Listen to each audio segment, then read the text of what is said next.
Hello my dear children, welcome to Brain Root Environmental Studies class 5th. Today we are going to start with chapter number 9, that is seed and seeds. So get set go, you might have seen a gardener sowing seeds. Find out the method they use to produce such plants. So in this chapter we are going to have knowledge about beginning of agriculture, preparing soil, adding manures and fertilizers, harvesting, winnowing, selling, cultivation of crops, sowing of seeds, irrigation, threshing, storage, changing pattern of growing crops. So, the journey of food begins with the growing of crops. तो सबसे पहले अगर आपको food जो हमें मिलता है, जो आप फूड खाते हो, जैसे कि आपने रॉ वेजिटेबल्स ली, रॉ फ्रूट्स लिए, वो बच्चों कहाँ से आ रहे हैं? उन्हें हम पहले ग्रो करते हैं. बड़े बड़े फील्ड्स पे इन क्रॉप्स को ग्रो किया जाता है, उसके बाद हार्वेस्ट किया जाता है और फिर ही मार्केट में सेल किया जाता है. It goes through many stages before it reaches us as food. Before we read about these stages, let's read how the process of growing crops begin. Beginning of agriculture. Early man used to hunt animals for food. तो बच्चों जब life start हुई थी, जब animals को Hunt किया जाता था, जो मैन था उसको खाना बनाना नहीं आता था, वो क्या करते थे? वो जानवरों को मारते थे और उन्हें कच्चा खा लेते थे. फिर धीरे धीरे डेवलपमेंट हुआ, उन्हें पता चला फायर के बारे में, उन्होंने फूड को कुक करना शुरू किया एंड धीरे धीरे उन्हें फिर प्लांट्स के बारे में पता चला, फिर उन्होंने प्लांट्स को ग्रो करना शुरू किया और ऐसे करते करते हम कहाँ पहुंच गए? एग्रीकल्चर में. एंड आपको पता है India is an agricultural country. यहाँ पर ज्यादातर लोग पहले क्या करते थे? क्रॉप्स को सो करते थे और उसके बाद उन्हें हार्वेस्ट करके सेल करते थे. They had to eat the wild plants that grew around them and the wild animals that live around them. With time, people learned to grow crops from seeds. They learned to domesticate and breed cattle. Growing crops and rearing animals for food is called agriculture.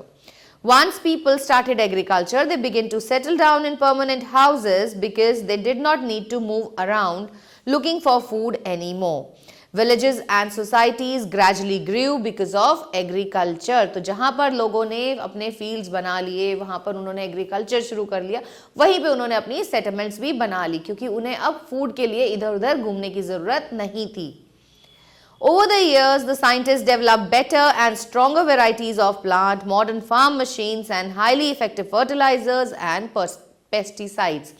जैसे जैसे development हुआ वैसे वैसे नई चीज़ों का development हुआ, नई नई मशीनरीज का डेवलपमेंट हुआ, फर्टिलाइजर्स का डेवलपमेंट हुआ, pesticides were developed to protect the crops from the harmful pests. These improvements increased efficiency, reduced the need for farm labor and led to an increase in the output of crops. Cultivation of crops. तो बच्चों जिस land पर हम cultivation करते हैं उसे हम बोलते हैं फील्ड और जिन प्लांट्स को हम ग्रो करते हैं उनको हम बोलते हैं crop plant. All crops cannot be grown everywhere and all times. तो it is very true कि आप एक फील्ड पे सारे के सारे क्रॉप्स नहीं उगा सकते. ऐसा क्यों? क्योंकि कुछ क्रॉप्स को ज़्यादा पानी चाहिए होता है, कुछ को बिल्कुल कम पानी चाहिए होता है, किसी को विंटर सीजन चाहिए होता है तो किसी को समर सीजन चाहिए होता है. They are grown according to the climate, nature of soil and availability of water at that place. Stages of crop production. तो बच्चों जो स्टेजेस जो स्टेप्स फार्मर फॉलो करते हैं to have a good yield of crops is called as agricultural practices. The agricultural practices are given in the flow chart here.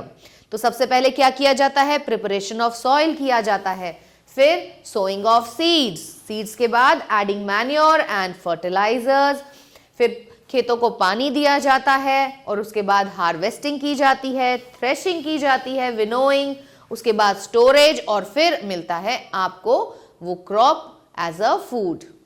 The word agriculture is derived from two Latin words, ager which means field and colo which means cultivate. The combination of these words form the Latin word agricultura which means field or land tillage.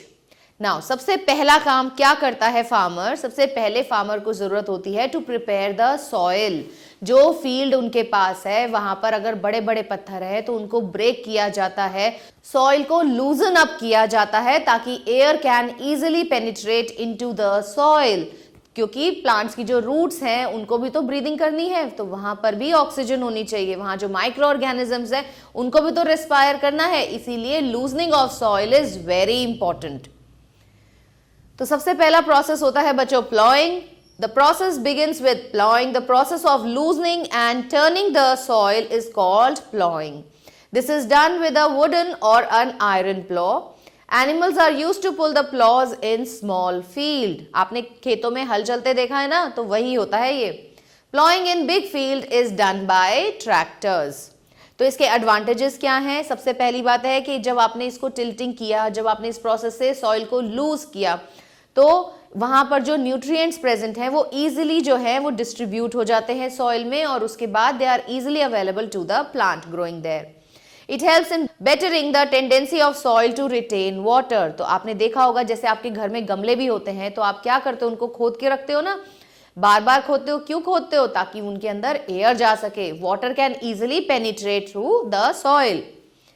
It plays an essential part in removing unwanted herbs and weeds. तो जहाँ पे जो भी अलग अलग type के weeds वहाँ grow करते हैं उनको अपरूट करने में प्लॉइंग जो है वो हमारी हेल्प करता है।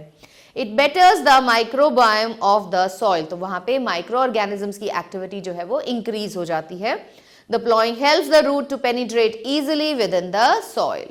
Then sowing of seeds. बच्चों जब अपने सॉइल प्रिपेयर कर लिया है तो अब दूसरा प्रोसेस आता है सोइंग ऑफ सीड्स। इसके लिए आपको सबसे पहले बेटर क्वालिटी ऑफ सीड्स को सिलेक्ट करना होगा।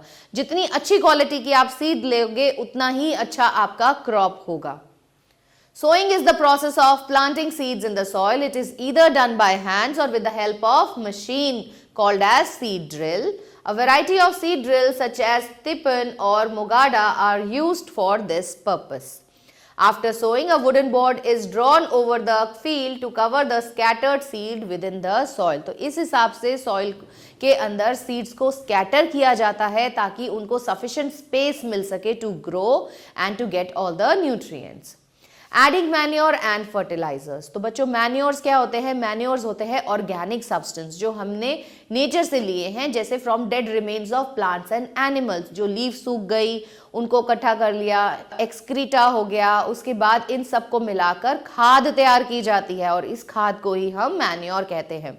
कभी कभी बच्चों ऐसा होता है कि सॉइल जो होता है एक पर्टिकुलर टाइप के न्यूट्रिएंट में डेफिशिएंट होता है, तब हम उसमें ऐड करते हैं फर्टिलाइजर्स। तो fertilizers are actually the chemical substances which are prepared in factories. The substances which are added to the soil in form of nutrient for a healthy growth of plant are called manures and fertilizers.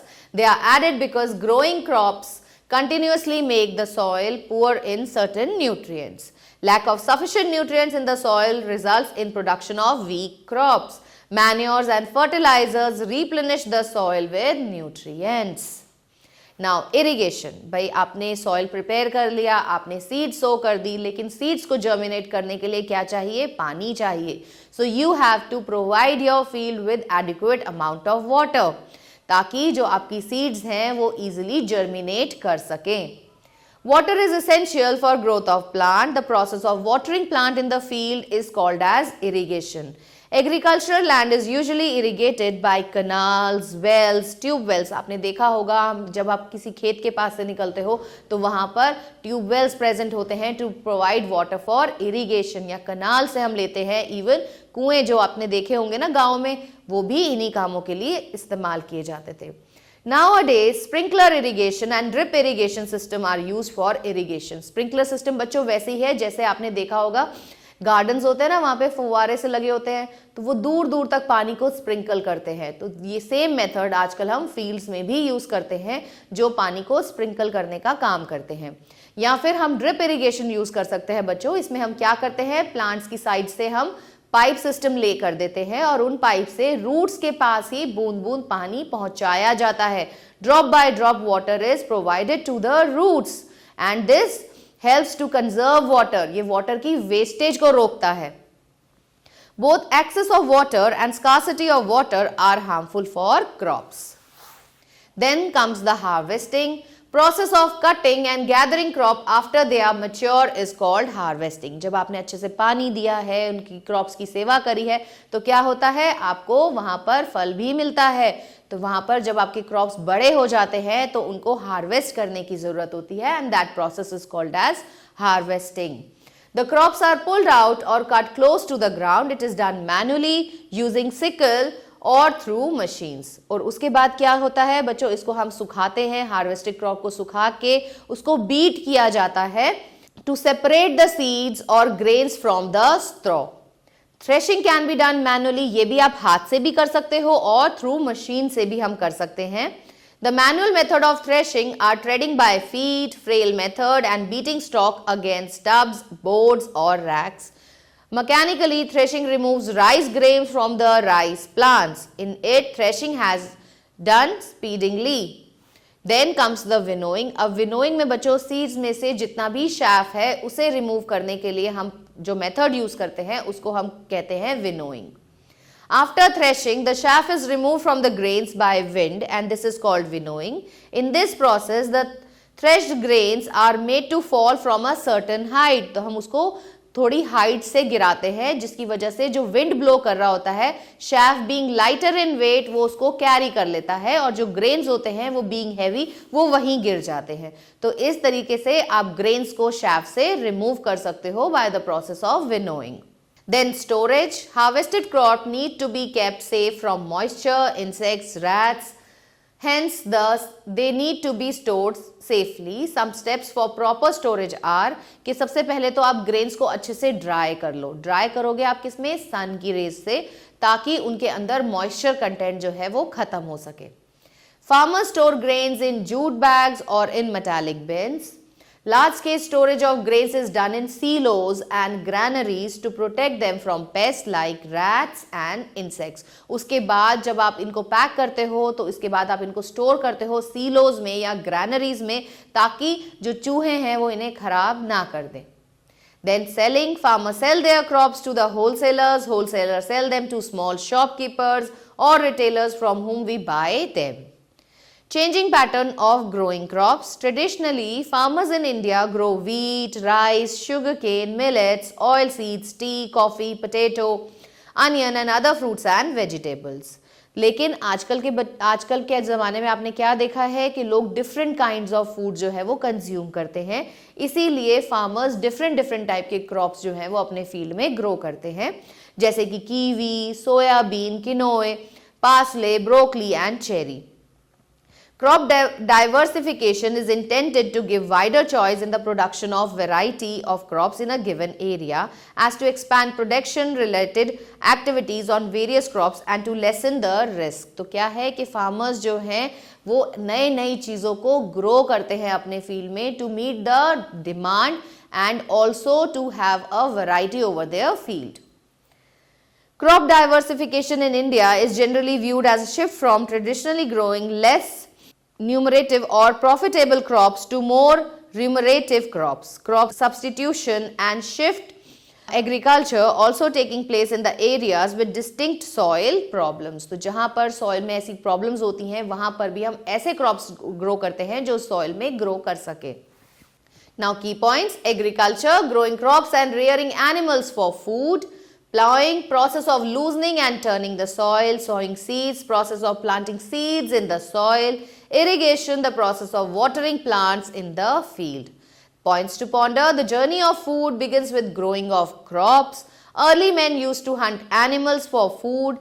The land where plants are cultivated is called field. Animals are used to pull the plows in small field. Water is essential for the growth of plants. Now have a look on exercise, children.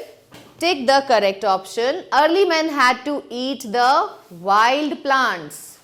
Land where plants are cultivated is called field. Process of loosening and turning of the soil is called plowing. The process of cutting and gathering of crop is called harvesting. Now look at the fill in the blanks. Early men used to hunt animals for food. Dash and dash gradually grew because of agriculture. तो यहाँ आएगा आपका बच्चों villages and societies. Plowing in big field is done by tractors. Dash and dash replenish soil with nutrients, so manures and fertilizers.